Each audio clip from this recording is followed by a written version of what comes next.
Himala po guys, binigyan po tayo ni Itel ng magandang entry level ngayon. Dahil hindi na po masama yung specs na makukuha natin dito, para nga po sa may around 4,000 na presyo niya. Hindi tulad guys ng Itel A100C na sablay po overall na specs. Ang ganda po guys ang kulay orange siya available sa kanya. Itsura po siyang iPhone 17 Pro Max. Kaso itong camera natin, akala mo naka-dual camera yan, pero naka-single camera lang po siya with 13 megapixel. Tapos 5 megapixel po na front selfie camera. Maganda lang po yung forma ng camera niya, kaso sa may actual picture, medyo pwede na guys para sa meron 4,000. Masyado nga lang mababa guys ang 5 megapixel para sa isang front selfie camera ngayon. Isang napansin ko pa guys sa may smartphone na to, lagi po yatang luma po yung Android version na binibigay na Itel sa mga entry level po nila. Dahil naka Android 15 pa rin po siya na dapat naka Android 16 na. Dahil sila Infinix Smart 20 is naka Android 16 na po out of the box. Kaya ang mangyayari po dito sa may smartphone nga po ni Itel, habang buhay na po siya naka Android 15 lang. At same nga po ni Tecno, naka Android Go edition din po siya, itong si Itel A200. Kaya okay naman siyang gamitin, smooth po siya. Tapos pwede rin po ating alisan karamihan nga po sa mga application na hindi natin kailangan. Ang kaso guys, nagulat po ako nung ginagamit ko yung smartphone na to. Akala ko po naka 4GB RAM siya. Guys, naka 3GB RAM lang pala itong Itel A200 ngayon. Actually, isa lang naman guys yung dahilan kung bakit ko po nasabi na okay po itong sa Itel A200. Dahil lang guys sa kanyang processor na Unisoc T7250. Kahit pa paano decent na po yun guys para nga po sa isang Itel ngayon. Dahil si Itel A100C at Itel P70, mas mahina po yung processor nun guys. Sobrang hina po. Pero sa may presyo po, hindi po nalalayo.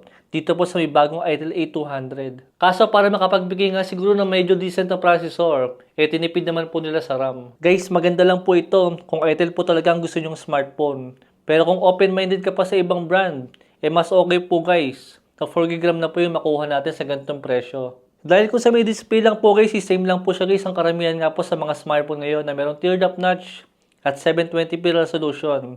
Saka po 120Hz refresh rate. Guys, yung casual phone lang po ang hanap nyo. I think okay na rin po ito para sa meron 4,000 nga po na presyo niya. Dahil malaki rin naman guys yung kanyang battery na meron 6,000 mAh siya battery. Dahil mas pipiliin ko na nga po ito compare nga po sa ibang smartphone po ni Itel. Lalo nga po kung pang Mobile Legends lang. Saka alam nyo naman guys, isang problema nga po sa mga nabanggit kong smartphone kanina sa may Itel A100C. Guys, napakabagal po ng kanyang Wi-Fi speed na 2.4 GHz lang. Sobrang bagal po niyan guys. Pero dito nga po sa may bagong smartphone nila, isa ka 5 GHz na po siya na Wi-Fi. Kaya mabilis na rin po siya mag-download. Kung gusto nyo nga po maglagay ng medyo malalaking game sa kanya. Pero syempre kung performance po, hindi nyo po siya maasahan dyan. Kumbaga ang main point ko lang po, kung meron po kayong i-download ng mga malalaking files, guys, makakapag-download po kayo na mabilis sa kanya dito ngayon. Isa pang napansin ko guys sa may smartphone na to, actually karamihan po ng smartphone ni Itel is wala po silang auto brightness. Yung bangkusa po mag-a-adjust guys yung kanyang display. Depende nga po sa liwanag ng paligid natin. Siyempre pagka po madilim, dapat kusa po bumababa yung kanyang brightness. Tapos pagka malinaw, siyempre dapat po siyang luminaw. Hindi ko po alam guys kung big deal ba sa inyo yung merong ganyang klase ng sensor nga po sa may auto brightness. Sinasabi ko lang po sa inyo para po aware kayo. Dahil 99% po ng mga smartphone ngayon is meron po mga auto brightness sa mga screen nga po nila. Feeling ko guys, sensor po yan sa may hardware. At feeling ko, ito pong si Itel A200 is wala po siyang sensor para nga po sa may auto brightness.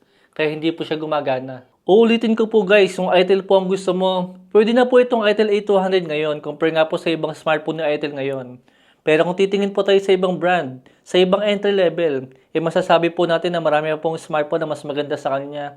Para nga po sa may around 4,000 na presyo. Dahil kung nasa around 4,000 na din naman guys yung budget nyo, di hamak na mas maganda po rito. Si Infinix Smart 20.